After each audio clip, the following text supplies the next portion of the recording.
Hello everyone, again you are most welcome on our YouTube channel. Last video में हम लोगों ने discuss किया है पैंडा एल्गोरिदम। पैंडा एल्गोरिदम 2011 में आया था। Now we are going to discuss about Penguin algorithm. तो जब भी कोई एल्गोरिदम, मेजर एल्गोरिदम गूगल लेकर के आता था, तो वो किसी भी एल्गोरिदम को कोर एल्गोरिदम में डायरेक्टली नहीं उसे शामिल कर लेता था, उसमें टाइम रखता था, लाइक 3-4 ईयर्स। सिमिलरली जब गूगल का पेंगुइन एल्गोरिदम आया, पेंगुइन एल्गोरिदम, तो इसको लॉन्च कब हुआ था? अप्रैल 2011 में लॉन्च हुआ था, बट कोर एल्गोरिदम का पार्ट नहीं था 2011 में। 2016 तक ये एज अ फिल्टर यूज होता था। गूगल इसको एज अ फिल्टर यूज करता था। अर्ली 2017 में इसको कोर एल्गोरिदम का पार्ट बनाया गया था। अब हम लोग डिस्कस करते हैं कि पेंगुइन एल्गोरिदम किन चीजों को ध्यान रखता है, किन किन चीजों को ध्यान में रख करके आपकी वेबसाइट को इफेक्ट कर सकता है। तो पेंगुइन एल्गोरिदम का मेन वर्क जो था, पेंगुइन एल्गोरिदम का जो फोकस होता है, वो होता है लो क्वालिटी और स्पैमी लिंक्स पे। लो क्वालिटी एंड और स्पैमी लिंक का मतलब क्या होता है? एक्चुअली में उस टाइम में, मीन से 2011, 12 या 2010 में बहुत ज़्यादा लोग अपने वेबसाइट पे स्पैमी लिंक डालना शुरू कर दिए थे। किस लिए? क्योंकि मोनेटाइज होने के लिए, ज़्यादा पैसे कमाने के लिए, और लोग कहीं से भी कोई भी लिंक अपने वेबसाइट पे डालते हैं। और गूगल क्या बोलता है? गूगल ये बोलता है कि आप बैकलिंकिंग करोगे, जितना ज़्यादा बैकलिंकिंग की बात होती है, गूगल का यही कहना है कि आप बैकलिंक जितना ज़्यादा बनाओगे उतना ही रैंकिंग बढ़ता है। बट बैकलिंक का मतलब ये बिल्कुल भी नहीं होता है कि आप उसको स्पैमी बैकलिंक बना दो। स्पैमी बैकलिंक यदि बना दोगे आप, तो वो गलत तरीका हो गया। तो इसको लोग मिसयूज़ करना शुरू कर दिए, और बहुत ज़्यादा लोग लिंक लाइक, मतलब बहुत सारे ऐसे भी होते थे, अभी भी होते हैं, बट पहले से बहुत कम हो गया। बहुत सारे ऐसे होते हैं जहां से लोग परचेज कर करके लिंक्स को, मतलब दूसरे वेबसाइट पे अपने लिंक्स को लगाने लगे, सो दैट, या अपने भी वेबसाइट पे लगाने लगे सो दैट कि उनकी वेबसाइट रैंक करने लगे गूगल के SERP पेज पे। बट ऐसा बिल्कुल भी नहीं होता है। यदि लो क्वालिटी के कोई भी लिंक होंगे, low quality in the sense कैसे पता चलता है? सपोज दैट आपने, आपका वेबसाइट जो है वो है, सपोज दैट डिजिटल मार्केटिंग से रिलेटेड आपने अपनी वेबसाइट को बनाया हुआ है। डिजिटल मार्केटिंग पे आपने अपनी वेबसाइट को बनाया हुआ है, और आपकी वेबसाइट इस कीवर्ड्स पे, यही आप चाहोगे कि इस कीवर्ड्स पे रैंक करना चाहिए, और इस पे बैकलिंकिंग देने के लिए आप जो दूसरे जो भी वेबसाइट्स हैं, बैकलिंक या लिंक उनका आप ले रहे हो, या उनके वेबसाइट पे आपके लिंक्स अवेलेबल हैं जो जिनकी डोमेन अथॉरिटी या पेज रैंकिंग कम है, जिनका आपसे भी लो है, या जनरली मतलब आप कंपेयर कर रहे हो तो कम है।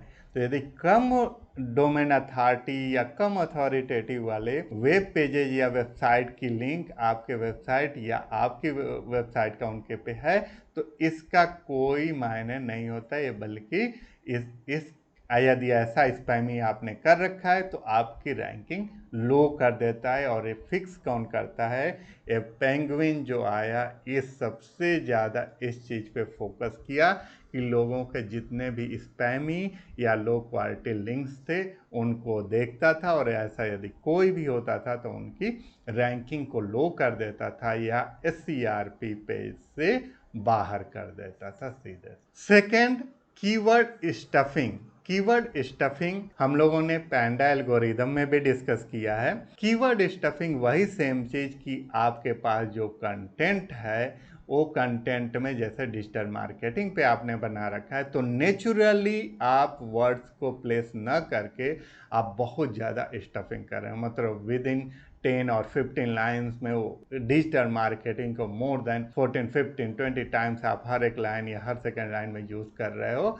तो इसको भी पेंगुइन का जो एल्गोरिदम आया, ये इस चीज को चेक करता है और पकड़ता है। तो ऐसा आप करोगे तो आपकी वेबसाइट के लो रैंक होने के चांसेस होते हैं, या SERP पेज से बाहर जाते हैं। अब क्या इसके सॉल्यूशंस है? सपोज दैट आप नोइंगली या अननोइंगली आपने ये गलत काम कर दिया और आपकी वेबसाइट लो रैंक होने लगी, या आपकी वेबसाइट SERP पेज पे ही अब नहीं दिख रही है, सर्च पे आ ही नहीं रही। तो इस केस में आप क्या करो? तो इस केस को मतलब इसको कैसे आप रिकवर करते हो यदि पेंगुइन ऐसा कुछ कर देता है? एक बात है, यदि पेंगुइन ऐसा कुछ भी करता है तो आपको पता नहीं चलता है, मतलब ये नहीं कि आपके पास कोई नोटिफिकेशन आता है, ऐसा कुछ होता है। बट यदि कहीं आपने मेजर गलती किया है तब हो सकता है कि आपके वेबसाइट के लिए मैनुअल एक्शन लिया जाए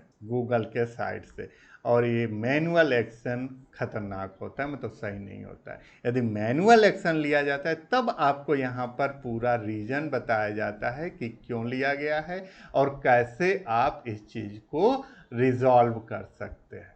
तो पेंगुइन के इन सब चीज़ों से बचने के लिए आपको क्या करना चाहिए? सबसे पहले तो जो भी आप बैक लिंक बना रहे हो, जितने भी आप लिंक बना रहे हो अपने वेबसाइट पे, ये सारे जो भी हाई डोमेन अथॉरिटी या पेज रैंक जिनके भी हाई हैं उनसे आपको लेना चाहिए और उन पे आपकी लिंकिंग होनी चाहिए। यदि कोई गलती से आपके वेबसाइट का कहीं पर मेंशन कर दिया है तो आपको उसे हटाना चाहिए। तो ये इसका तरीका होता है कि आप कैसे बच सकते हो। दूसरा, कीवर्ड स्टफिंग जो कर रहे थे वो चीज़ बिल्कुल भी नहीं करना चाहिए। इस चीज़ को करने से बचना है। तो ये दो चीज़ यदि आप करते हैं तो आप पेंगुइन के कोई भी मतलब पेनाल्टी से आप हम बच जाएंगे। आप फिर पेनाल्टी आपके वेबसाइट पे नहीं लगेगी और धीरे धीरे एक टाइम आएगा जब आपका वेब पेज या पूरी वेबसाइट रैंक करने लगे। सो आई होप पेंगुइन एल्गोरिदम का डिटेल्स आपको समझ में आ गया और ये भी समझ में आ गया कि आपको किन किन चीज़ों का ध्यान रखना चाहिए पेंगुइन के पेनाल्टी से बचने के लिए। Thank you. अब हम लोग नेक्स्ट वीडियो में नेक्स्ट एल्गोरिदम को डिस्कस करेंगे। Thanks for watching.